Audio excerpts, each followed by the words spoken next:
Good evening all of you. कैसे हैं आप सभी? आई होप कि आप लोग बहुत ही अच्छे होंगे और बहुत ही अच्छे से अपने एग्जाम की प्रिपरेशन कर रहे होंगे। मैं अनामिका पांडे आप सभी का एसएससीएन पॉइंट पर स्वागत करती हूं।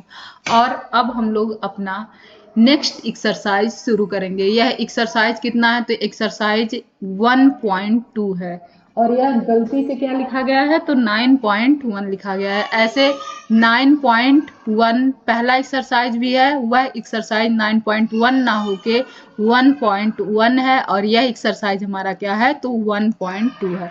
अब हम लोग क्या देखेंगे? हम लोग एक्सरसाइज 1.2 पढ़ेंगे। एक्सरसाइज 1.2 पढ़ने से पहले मैं आप लोगों को क्या क्या बता चुकी थी? इरेशनल नंबर बता चुकी हूँ।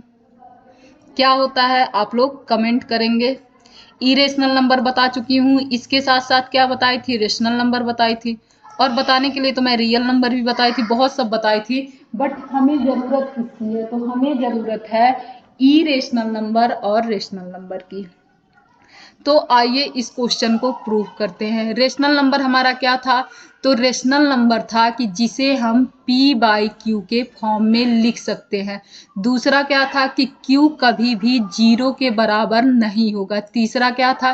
कि p और q हमारे पूर्णांक या इंटीजर होंगे। p और q हमारे क्या होंगे? पूर्णांक या इंटीजर होंगे। अब चौथा क्या था? कि जो हमारा रेशनल नंबर होता है वो क्या होता है? तो यह रिपीटिंग होता है। क्या होता है? यह टर्मिनेटिंग एंड रिपीटिंग होता है। क्या होता है? टर्मिनेटिंग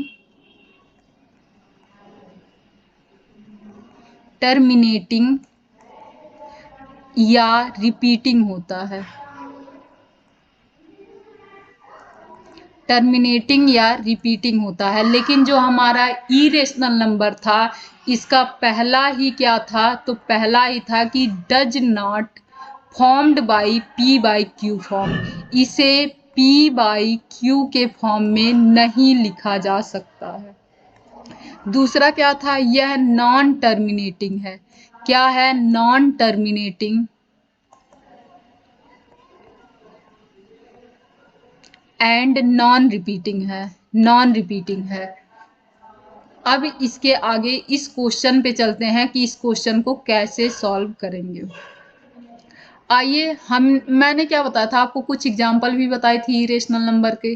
क्या बताई थी? कि अगर कितने जो भी प्राइम नंबर है उन प्राइम नंबर का स्क्वायर रूट ले लिया जाए। जितने भी प्राइम नंबर हैं अगर प्राइम नंबर के स्क्वायर रूट ले लिया जाए तो क्या होते हैं? Irrational number. अब हमें यह पता है √5 क्या है? इरेशनल नंबर है। और हमें प्रूफ क्या करना है? कि यह इरेशनल नंबर है।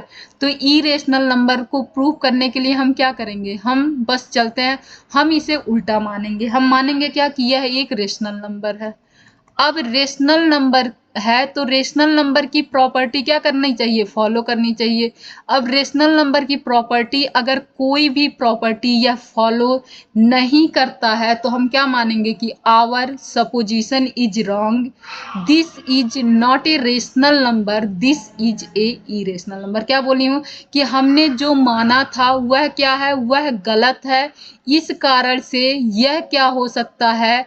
यह रेशनल नंबर नहीं होके इरेशनल नंबर होगा। आइए प्रूव करते हैं, उसमें ज़्यादा आप लोगों को समझ में आएगा। तो आइए प्रूव करते हैं, चलते हैं प्रूफ की तरफ। तो हम सबसे पहले क्या मानेंगे? हम मानेंगे कि √5 is a rational number. Rational number. और इसके आगे क्या मानेंगे?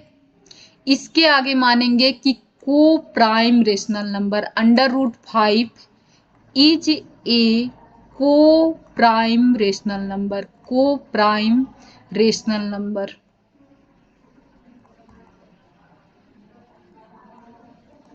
Rational number. अब इसे हिंदी में लिखना हो तो कुछ और नहीं लिखना है, हम यहाँ लिखेंगे √5 माना √5 एक परिमेय संख्या है। और दूसरा क्या लिखेंगे? कि √5 एक को परिमेय संख्या, को प्राइम संख्या है। को प्राइम, शायद इसे को प्राइम को ही हिंदी में सह अभाज्य क्या कहते हैं। अब कंपोजिट को क्या कहते हैं, तो कंपोजिट को तो भाज्य कहते हैं, कंपोजिट को क्या कहते हैं, भाज्य कहते हैं। अब को प्राइम को ही शायद हिंदी में क्या कहते हैं, सह अभाज्य। 1 मिनट रुकिए, मैं को प्राइम की हिंदी चेक ही कर लेती हूँ कि को प्राइम को हिंदी में क्या कहते हैं।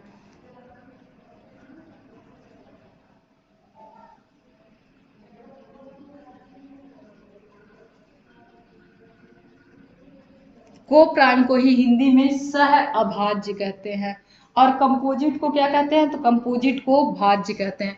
इसमें मुझे थोड़ा सा कंफ्यूजन था। तो क्या है, √5 एक सह अभाज्य संख्या है, सह अभाज्य संख्या है। अब आप लोग क्या बताएंगे, आप लोग मुझे बताएंगे यह को प्राइम या सह अभाज्य संख्या क्या होता है, को प्राइम या सह अभाज्य संख्या क्या होता है। तो ऐसे रेशनल नंबर, कैसे रेशनल नंबर, ऐसे रेशनल नंबर, ऐसे रेशनल नंबर जो क्या हो, जिसके कोई भी कॉमन मल्टीपल ना हो, या तो हम कह सकते हैं ऐसे रेशनल नंबर जो दो प्राइम नंबर से मिलकर बना हो, ऐसे रेशनल नंबर जो ऊपर भी प्राइम नंबर हो नीचे भी प्राइम नंबर हो, इस टाइप का रेशनल नंबर हमारा क्या कहलाता है, को प्राइम रेशनल नंबर। या तो हम कह सकते हैं ऐसा नंबर जिसके कोई भी कॉमन नंबर ना हो, यानी कि कॉमन मल्टीपल ना हो, कॉमन मल्टीपल जैसे 2 × 9 हो जाएगा, और ये क्या हो जाएगा हमारा 7 × 3। इसमें क्या है, कॉमन मल्टीपल दिख गया हमें। लेकिन अगर हम 2 और 7 को देख लें तो यहाँ क्या है, कोई भी कॉमन मल्टीपल नहीं है, तो यह हमारा क्या कहलाया जाएगा, यह को प्राइम कहलाएगा। को प्राइम का मतलब ही क्या है कि अगर हम ऊपर देखें और नीचे देखें तो इन दोनों संख्याओं में कोई डिजिट कॉमन नहीं होनी चाहिए। जैसे ऊपर क्या है, 2/7 है तो फिर 9/11 हो सकता है। इसके अलावा क्या हो सकता है, 22/23 हो सकती है। इन दोनों में भी क्या है, कॉमन कोई भी नहीं है, यानी कि सबसे सिंपलेस्ट फॉर्म जो हो, कोई भी रेशनल नंबर का सबसे, जैसे 12 है, यहाँ क्या ले ले 18 है, तो ये क्या है, सिंपलेस्ट फॉर्म नहीं है। सिंपलेस्ट फॉर्म बना सकते हैं 6 से, अगर डिवाइड कर दिया जाए तो ये हमारा क्या आ जाएगा, 2 आ जाएगा, 3 हो जाएगा। तो ये जो सिंपलेस्ट फॉर्म होता है जहां पर कोई चीज अब डिवाइड ना हो या कोई भी अंक अब ना कटे, तो ऐसे नंबर को प्राइम नंबर कहते हैं। ऐसे नंबर को क्या कहते हैं, को प्राइम नंबर, जिसमें कोई भी कॉमन नंबर ना हो। जैसे 12, 11, 15, 12, 11, 12 और 21, इन दोनों में है कॉमन, 12 और 23, इन दोनों में क्या है, कॉमन। इन सब में कोई भी अंक कॉमन नहीं है, तो ये सारे अंक क्या कहलाएंगे, को प्राइम नंबर। यानी कि इतना यह कट चुका है कि अब ना तो यह 3 से कटेगा, ना ही 3 2 से कटेगा। तो आइए देखते हैं।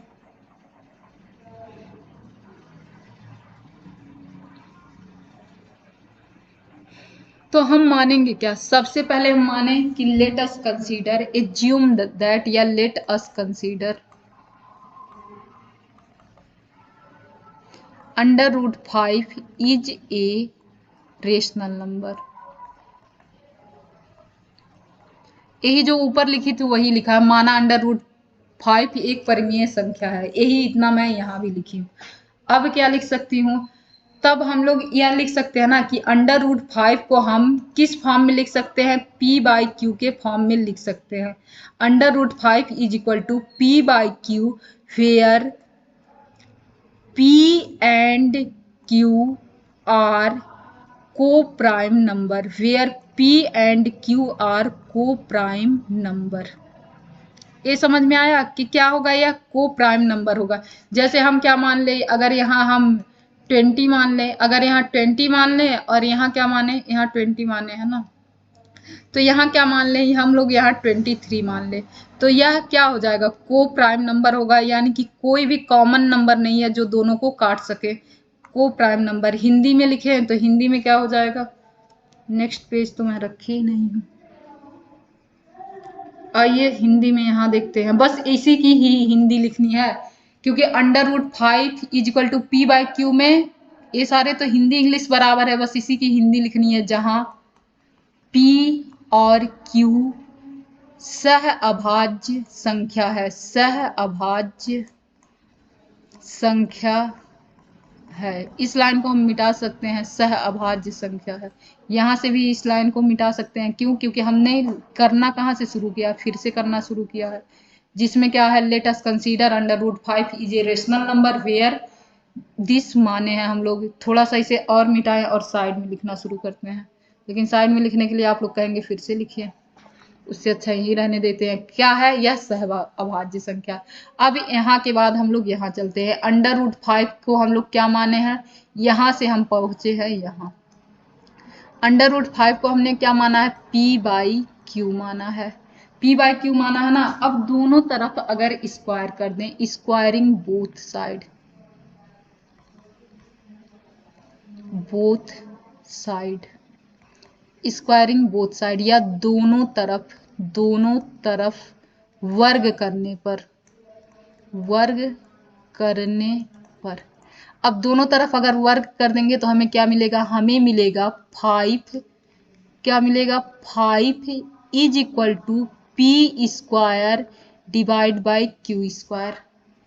क्या मिलेगा, P² डिवाइड बाई Q²। इसे हम लोग क्या लिख सकते हैं, 5Q² is equal to P² लिख सकते हैं ना। अब थोड़ा सा और ध्यान दें तो अब हम लोग क्या कह सकते हैं, हम लोग कह सकते हैं कि यह जो P² होगा वो किससे डिवाइड होगा, 5 से डिवाइड होगा ना। क्यों? क्योंकि ये जो P² बना है ये किसके किसके मल्टीपल से बना है, तो 5 के मल्टीपल से बना है और Q² के मल्टीपल से बना है। यह P किसके मल्टीपल से बना है, तो 5 के मल्टीपल से बना है और Q² के मल्टीपल से बना है। जैसे हम अगर 23 और 23 ना माने, हम लोग मान लें ये हम 20 मान लें, तो इसे हम 4 ना मान के एक काम करते हैं, इसे हम 3 मान लेते हैं और इसे हम क्या माने थे, 5 या 15, 15 तो मान नहीं सकते हैं क्योंकि ये डिवाइड हो जाएगा, इसे हम 20 मान लेते हैं, इसे हम 20 मान लेते हैं। अगर हम 20 को लिखें, 20 इज इक्वल टू, अगर हम लिखें 5 इंटू 4 तो क्या होगा, यह 20 किसका किसका मल्टीपल हो रहा है, 5 का और 4 का हो रहा है ना, तभी तो ये 20 बन रहा है। यानी कि अगर यहाँ भी P² is equal to 5 into Q² लिखा है, इसका मतलब ये है कि 5 से यह P डिवाइड होगा। जैसे अगर 20 इज इक्वल टू 5 इंटू 4 है तो यही तो है, तो इसका मतलब क्या है कि इस 5 से यह 220 डिवाइड होगा ना, यह 5 से यह 20 डिवाइड होगा। तो अब चलते हैं, या इसी का स्क्वायर ले लेते हैं, इसका स्क्वायर अगर हम क्या ले लें, 400 लेंगे, तो इसमें हम क्या कह सकते हैं, इस 5 से यह 40 पूरा 400 डिवाइड होगा। तो अब यहाँ क्या कह सकते हैं, इट इम्प्लाइज दैट कि P² इज डिविजिबल बाई, या 5 is A factor of P², 5 is A factor of P²। Hindi में क्या लिख सकते हैं कि P² 5 P² को विभाजित कर सकता है, विभाजित कर सकता है। यहाँ भी लिख सकते हैं 5 क्या कर सकता है, 5 इज डिवाइडेड, यहाँ भी लिख सकते हैं P² इज डिवाइडेड बाई 5, क्या लिख सकते हैं, P² इज डिवाइडेड बाई 5। अब नेक्स्ट चलें, आप लोग यहाँ से ये इतना नोट कर चुके होंगे, तो हम इसे क्या करेंगे, इरेज करेंगे। इरेज नहीं करेंगे तो कहीं पेज भी नहीं दिख रहा है, नेक्स्ट पेज पे है ही नहीं। चलिए या तो यहीं लिख सकते हैं, इसे आप लोग मत मानिए, इसे थोड़ी देर के लिए हटा दीजिए। अब यहाँ क्या है, हमने क्या माना है, P² 5 P² को डिवाइड कर सकता है। यहाँ हमने क्या माना है, P square is equal to 5q square, जहां हम लोगों ने हिंदी और इंग्लिश में लिखा था कि 5p स्क्वायर को डिवाइड कर सकता है, और हिंदी में लिखा था कि 5p स्क्वायर को विभाजित कर सकते हैं। ये इतना आप लोग खुद एज्यूम करेंगे। अब नेक्स्ट लाइन में हम लोग देखेंगे, अगर 5p स्क्वायर को क्या कर सकता है, विभाजित कर सकता है, अगर 5 जो है 400 को विभाजित कर सकता है, तो 20 को भी 5 विभाजित कर सकेगा ना, जाहिर सी बात है कर सकेगा। तो हम लोग लिख सकते हैं कि 5 जो है किसे विभाजित कर सकता है, p को भी विभाजित कर सकता है। यहाँ से हमें क्या नेक्स्ट लाइन मिल जाएगी, दिस इम्प्लाइज दैट कि 5 is also a factor of p, 5 is A factor of p, या लिख सकते हैं 5p is also divided by 5। यहाँ लिख सकते हैं, इससे यह प्रूफ होता है कि p को भी 5 विभाजित कर सकता है, विभाजित कर सकता है। इस क्वेश्चन को आप लोग भूल जाएंगे, यह इस क्वेश्चन का आंसर नहीं है। अब यहाँ चलते हैं, अगर 5 को यह विभाजित कर सकता है, जैसे ये 20 था ना, 20 अगर 5 20 को विभाजित कर सकता है, इसका मतलब यह क्या है कि यह 5 के साथ कुछ तो गुणा हुआ होगा जिससे हमें 20 मिला होगा। उसी अनुसार यह p अगर 5p को विभाजित कर सकता है तो 5 में किसी चीज का तो मल्टीप्लाई हुआ होगा जिससे हमें p मिला होगा।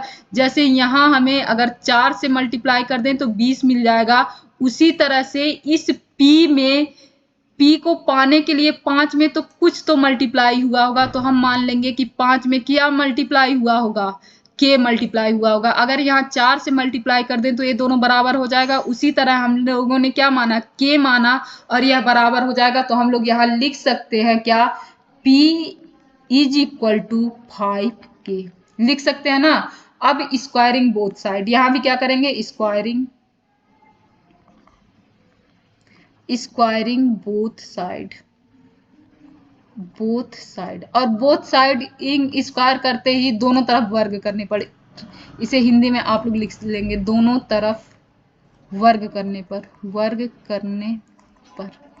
यह क्या हो जाएगा हमारा, p square is equal to 5k square. इसे इक्वेशन क्या मान ले, 1 मान ले, 5k स्क्वायर इसे इक्वेशन 2 मान ले। अब बाई इक्वेशन 1 एंड 2 क्या करेंगे, p स्क्वायर की वैल्यू उठा के यहाँ रख देंगे, तो हमारा मिलेगा क्या, 5, ये 5 का भी तो स्क्वायर होगा जब दोनों का स्क्वायर किए हैं, तो एक 5k का whole square is equal to 5q square.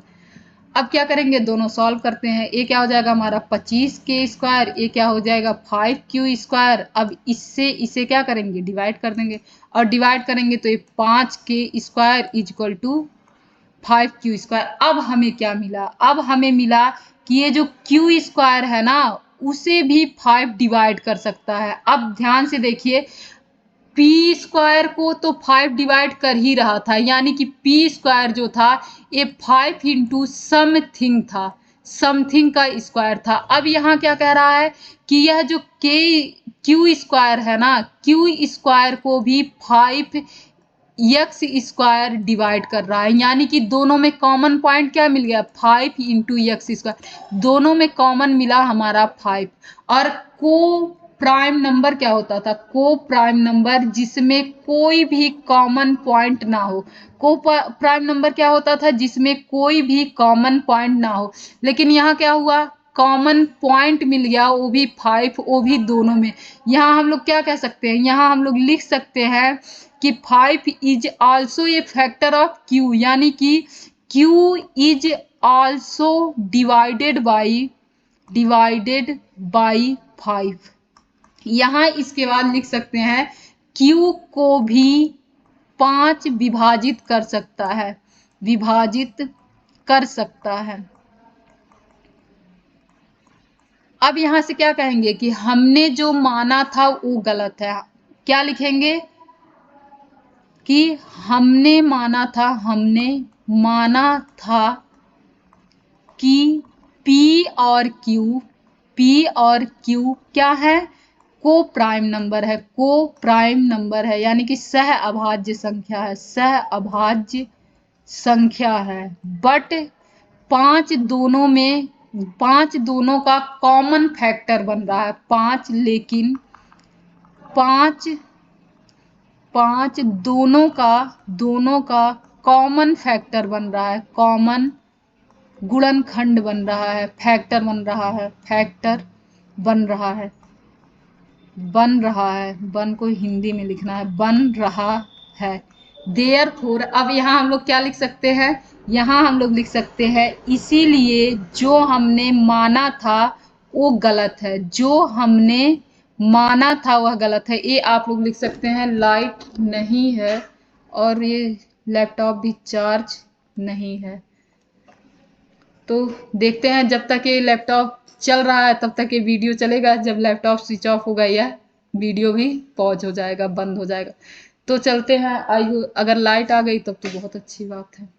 यहाँ क्या करेंगे, यहाँ ये कहेंगे कि क्या मैं बोली थी यहाँ तक, जो हमने माना था वह गलत है और यह क्या होगा √5 एक रेशनल नंबर नहीं इरेशनल नंबर होगा। ये आप लोग लिखेंगे कि जो हमने माना था वह गलत है और √5 एक रेशनल नंबर नहीं इरेशनल नंबर होगा। अब आइए इंग्लिश में चलते हैं। इंग्लिश में क्या है कि q is also divided by 5, therefore our supposition is wrong, our supposition that p and q are prime number, are co-prime number is not followed।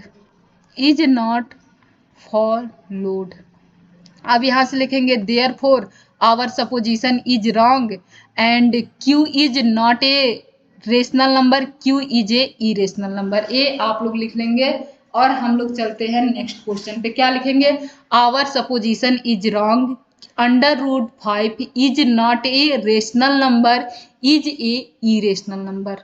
क्या करना था इस क्वेश्चन में, एक क्वेश्चन हो सके आप लोगों को थोड़ा सा लेंदी लगे, थोड़ा सा लगे कि क्या क्या हो रहा है, लेकिन अगर आप लोगों को इस क्वेश्चन को 1 से 2 बार देखेंगे तो क्वेश्चन समझ में आ जाएगा। और कोशिश यही कीजिएगा कि इस क्वेश्चन को 1 से 2 बार देख लीजिएगा। अब आइए नेक्स्ट चलते हैं। कह रहा है दूसरा क्वेश्चन कहाँ गया, दूसरा क्वेश्चन यहाँ है। तो इसके बाद आप लोग इसे नोट कर चुके होंगे, तो हम लोग क्या करेंगे, इसे इरेज करेंगे और नेक्स्ट क्वेश्चन करेंगे। तो चलिए नेक्स्ट क्वेश्चन पे। लैपटॉप स्विच ऑफ होने से पहले कम से कम ये चैप्टर खत्म हो जाए, ऐसा कोशिश करते हैं।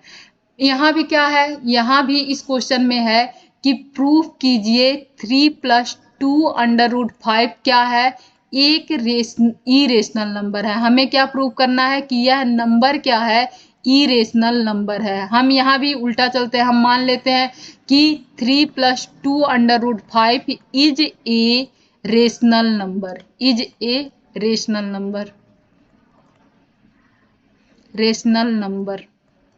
क्या लिख सकते हैं, यह एक परिमेय संख्या है,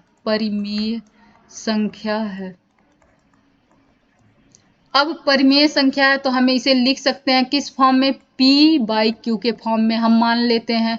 क्या मानते हैं, दिस इम्प्लाइज बाई p/q।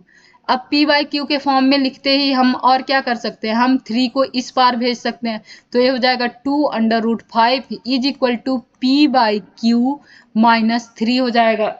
अब इसको और सिंप्लीफाई करते हैं, 2 को इधर भेज देते हैं, तो ये हमारा क्या हो जाएगा, 2 को इधर भेजेंगे ना, तो √5 is equal to 1/2 in bracket में p/q -3। अब हमने क्या मान रखा, हमने मान रखा PQ एक रेशनल नंबर है और इसमें अगर 1/2 से मल्टीप्लाई कर देंगे तो भी यह एक रेशनल नंबर ही बनेगा। अगर PQ रेशनल नंबर है, 3 सब्ट्रैक्ट कर देंगे फिर भी यह क्या बन के आएगा, यह एक रेशनल नंबर भी बन के आएगा। और अगर इसमें 1/2 से मल्टीप्लाई कर दें फिर भी यह क्या होगा, एक रेशनल नंबर होगा। यानी कि हम कह सकते हैं 1/2 into p/q-3 is a rational number. क्या कहेंगे, इज ए रेशनल नंबर। और ज्यों हम इसे कहेंगे कि यह रेशनल नंबर है, p/3 एक परिमेय संख्या है, परिमेय संख्या है। और ज्यों हम कहेंगे कि यह इतना परिमेय संख्या है, यहाँ से क्या हो जाएगा, √5 is also a rational number, also a rational number, rational number क्या होगा, ऑल्सो ए नंबर। √5 भी एक अपरिमेय संख्या हो जाएगी, अपरिमेय संख्या है। अब यहाँ से क्या होगा, हमें पता है कि जितने भी प्राइम नंबर होगा, इसके पहले क्वेश्चन में हमने क्या प्रूव किया कि जितने भी प्राइम नंबर है उसके स्क्वायर रूट कभी भी इरेशनल नंबर मतलब रेशनल नंबर नहीं होंगे, हमेशा क्या होंगे, इरेशनल नंबर होंगे। इसीलिए हम लोग क्या कह सकते हैं कि आवर सपोजिशन क्या था सपोजिशन, 3 + 2 √5 इज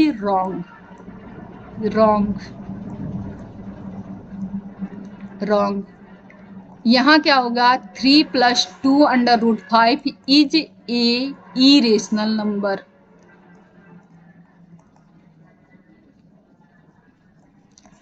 आप लोग लिख लीजिएगा। यहाँ हम लोग हिंदी में क्या लिखेंगे कि देयरफॉर, इसीलिए जो हमने माना था, यहाँ भी लिख सकते हैं आवर सपोजिशन दैट √3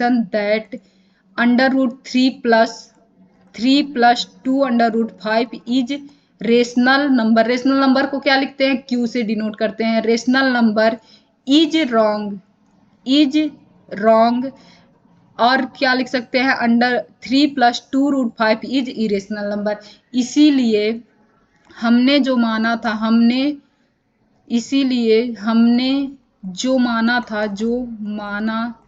था कि 3 + 2 √5 एक रेशनल नंबर, क्यू से डिनोट करेंगे, रेशनल नंबर है, वो गलत है।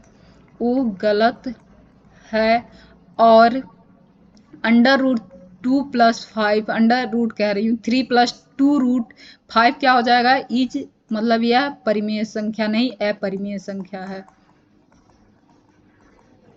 मैं थोड़ा सा फास्ट समझा रही हूँ, लेकिन हो सके आप लोगों को समझ में आया। बहुत आसान था। हम क्या करेंगे, सबसे पहले ये जो हमारी संख्या थी इसे क्या मानेंगे, एक रेशनल नंबर मानेंगे। रेशनल नंबर मानते ही क्या किए, p/q के फॉर्म में लिख दिए।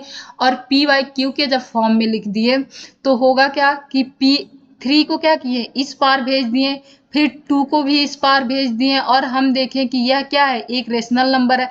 और जब यह एक रेशनल नंबर हुआ तो यहाँ इसी के तो इक्वल में यह √5 है, तो √5 भी रेशनल नंबर होगा। और √5 रेशनल नंबर हो नहीं सकता। यानी कि जो हम लोग माने थे कि 3 + 2 √5 एक रेशनल नंबर है, वह गलत है। जो हमने माना था कि 3 + √5 is equal to rational number, यह गलत है। यानी कि क्या होगा, 3 + 2 √5 क्या हो जाएगा, हमारा इरेशनल नंबर हो जाएगा। इरेशनल नंबर को p से डिनोट करते हैं। ये इतना आप लोगों को अपने शब्दों में लिखना है, तो इसे तो याद करने की आवश्यकता नहीं है, बल्कि क्वेश्चन इतना ही था जो काफी आसान था। नेक्स्ट क्वेश्चन चलते हैं। नेक्स्ट क्वेश्चन में क्या है कि prove that 1/√2 is a irrational number. हमें प्रूव क्या करना है कि यह एक रेशनल नहीं, इरेशनल नंबर है। इरेशनल नंबर को किससे डिनोट करते हैं, p से डिनोट करते हैं। तो 1/√2 को हमें इरेशनल नंबर प्रूव करना है। यहाँ फिर से हम कंसीडर करेंगे, लेट अस कंसीडर माना 1/2 is rational number, 1/2 is rational number. 1/2 एक परिमेय संख्या है। ये इतना आप लोग लिख लेंगे, या तो मैं लिख ही देती हूँ, इज ए रेशनल नंबर, एक परिमेय संख्या है। और परिमेय संख्या होते ही हम लोग क्या करेंगे, इसे p बाई क्यू के फॉर्म में लिख लेंगे, p बाई क्यू हमारा आ जाएगा। अब इसे भी क्या करेंगे, पलट देंगे। अगर इसे ऊपर कर दे, इसे नीचे कर दें, यह भी हमारा क्या होगा, पलट जाएगा। तो पलट के हमारा क्या आ जाएगा, √2 is equal to q by p. अब यहां से हम लोग क्या देखेंगे कि q बाई पी भी क्या है, रेशनल नंबर है। q by P is a rational number, is a rational number. q by P is a rational number. q by P एक परिमेय संख्या है, परिमेय संख्या है। अब अगर q बाई पी परिमेय संख्या है तो इसी के इक्वल है, इसी के जस्ट बराबर है, तो हमारा √Q2 भी क्या आ जा रहा है, एक रेशनल नंबर आ रहा है, जो कि ये क्या है, गलत है, क्योंकि √2 कभी भी रेशनल नंबर नहीं हो सकता। किसी भी प्राइम नंबर के रूट कभी भी रेशनल नंबर नहीं होते। तो यहाँ भी हम लोग क्या लिखेंगे, हम लोग लिखेंगे आवर सब √2 is equal to rational number हो गया, जो कि गलत है। तो यहाँ लिखेंगे our supposition, our supposition is wrong, our supposition is wrong, our supposition is wrong. इसे ये भी लिख सकते हैं, our supposition 1 by √2 is rational number is wrong, wrong. This implies that 1 by 2 is irrational number, is irrational number. यहाँ फिर हिंदी में लिख सकते हैं, हमने जो माना था, हमने जो माना था कि 1 बाई √2 परिमेय संख्या है, परिमेय संख्या है, वह गलत है, वह गलत है। यानी कि 1 बाई √2 क्या हो जाएगा, एक अपरिमेय संख्या।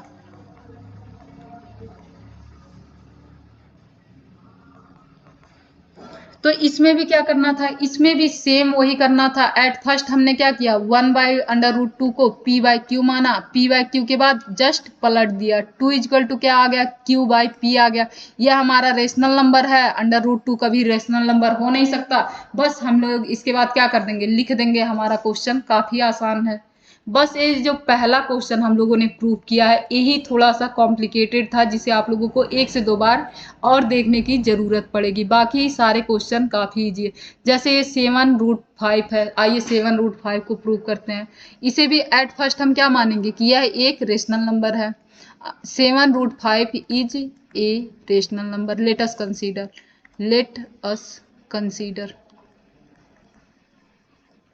Is a rational number. तो क्या हो जाएगा हमारा, माना 7√5 एक परिमेय संख्या है, एक परिमेय संख्या है, एक परिमेय संख्या है। तो हमारा यहाँ से मिलेगा क्या कि 7√5 इज इक्वल टू क्या लिख सकते हैं, p बाई क्यू। और p बाई क्यू लिखने के बाद अगर हम 7 को इधर भेज दें, 7 को इधर भेजेंगे तो क्या हो जाएगा, 5√5 is equal to p by q into में 1/7। क्या आएगा, 1/7 इंटू में p बाई क्यू। अब हमें पता है कि अगर p by Q rational number है, इसमें 1/7 से अगर मल्टीप्लाई कर दें तो ये भी हमारा क्या आएगा, एक रेशनल नंबर ही आएगा। तो हम क्या कह सकते हैं, 1/7 into p by Q is a rational number. Rational number क्या हो जाएगा, यह रेशनल नंबर हो जाएगा। यानी कि हिंदी में क्या लिखेंगे, 1/7 इंटू p बाई क्यू एक परिमेय संख्या है। क्या है, परिमेय संख्या है। अगर यह परिमेय संख्या है तो यह भी हमारा क्या हो जाएगा, यह भी हमारा परिमेय संख्या हो जाएगा। √5 भी क्या होगा, परिमेय संख्या हो जाएगा। यहाँ से दिस इंप्लाइज दैट क्या मिला, √5 is equal to rational number. क्या, रेशनल नंबर। और यह हो नहीं सकता। फिर आप लोग वही लिखेंगे कि आवर सपोजिशन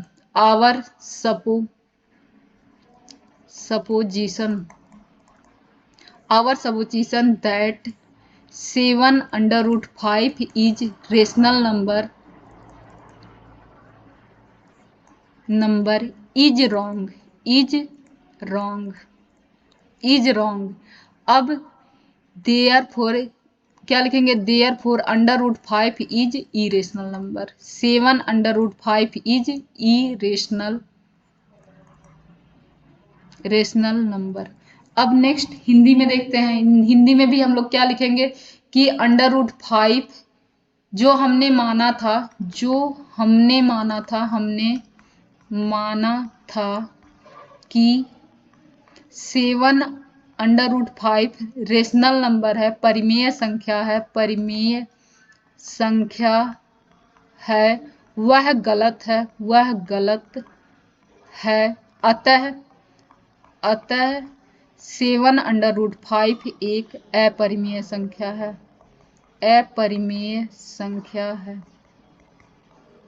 अब नेक्स्ट क्वेश्चन हमारा क्या बचा है, नेक्स्ट क्वेश्चन है 6 प्लस रूट 5। तो हम लोग 6 प्लस रूट 5 को किस पेज में कर लिया जाए, तो इस पेज में कर लिया जाए। 6 प्लस रूट 5, एक सेकेंड, हाँ चल तो रहा, 6 प्लस रूट 5 यही है ना क्वेश्चन, एक बार और देख लेते हैं। 6 प्लस रूट 2 है, 6 प्लस रूट 2। अब यहाँ भी क्या मानेंगे, हम लोग मानेंगे कि 6 प्लस रूट 2 हमारा क्या है, is a rational number. Let us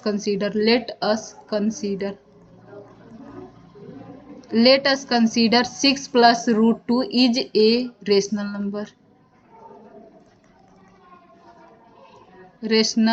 number.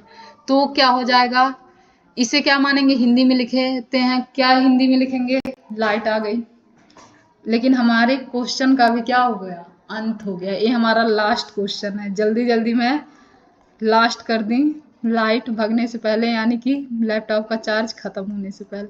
माना 6 प्लस रूट 2 एक परिमेय संख्या है। क्या है, परिमेय संख्या है। अब अगर परिमेय संख्या है तो हम लोग क्या कह सकते हैं कि 6 प्लस, अगर यह परिमेय संख्या है तो हम लोग इसे p बाई क्यू के फॉर्म में क्या कर सकते हैं, लिख सकते हैं, p बाई क्यू के फॉर्म में। और जब p बाई क्यू के फॉर्म में लिखेंगे, अगर 6 को इधर भेज दें तो ये क्या हो जाएगा, under root 2 is equal to p by q minus 6 हो जाएगा। अब अगर p बाई क्यू क्या है, परिमेय संख्या है, तो अगर उसमें से 6 घटा दें तो यह भी हमारा क्या हो जाएगा, यह भी हमारा परिमेय संख्या हो जाएगा। क्या हो जाएगा, यह भी हमारा परिमेय संख्या हो जाएगा। तो हम लिख सकते हैं p by q minus 6 is a rational number. अब हम लोग क्या देखेंगे, हम लोग यह देखेंगे कि अंडर रूट 2 भी क्या हो जा रहा है, अंडर रूट 2 भी रेशनल नंबर हो रहा है। क्या हो रहा है, रेशनल नंबर। और जो कि यह क्या है, दिस इज रॉन्ग। क्या है, दिस इज रॉन्ग, यह गलत है। यहाँ हम फिर से लिखेंगे our supposition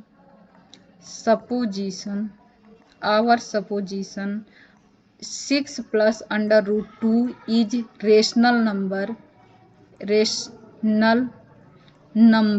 is wrong। Therefore 6 plus root 2 is a irrational number। अब यहाँ क्या हो जाएगा, हिंदी में हम लोग लिखेंगे, हिंदी में क्या लिखेंगे, हिंदी में हम लोग लिखेंगे कि जो हमने माना था वह गलत है, अतः p प्लस अंडर रूट 2 क्या होगा, एक इरेशनल नंबर होगा। तो यह चैप्टर यहाँ खत्म होता है। मैं उम्मीद करती हूँ कि आप लोगों को समझ में जरूर आया होगा। पहला क्वेश्चन थोड़ा सा डिफिकल्ट था, जिसे आप लोग क्या कर सकते हैं, 1 से 2 बार और वीडियो देख के समझ सकते हैं। बाकी धन्यवाद, अच्छे से पढ़ाई कीजिए आप लोग। अगर वीडियो पसंद आए तो लाइक शेयर सब्सक्राइब जरूर कीजिए। मेहनत कीजिए, मेहनत का फल हमेशा मीठा होता है। और मैं अगर मेहनत कर रही हूँ तो आप लोगों का भी लाइक तो बनता ही है। तो प्लीज़ लाइक कीजिए, शेयर कीजिए एंड सब्सक्राइब कीजिए। धन्यवाद।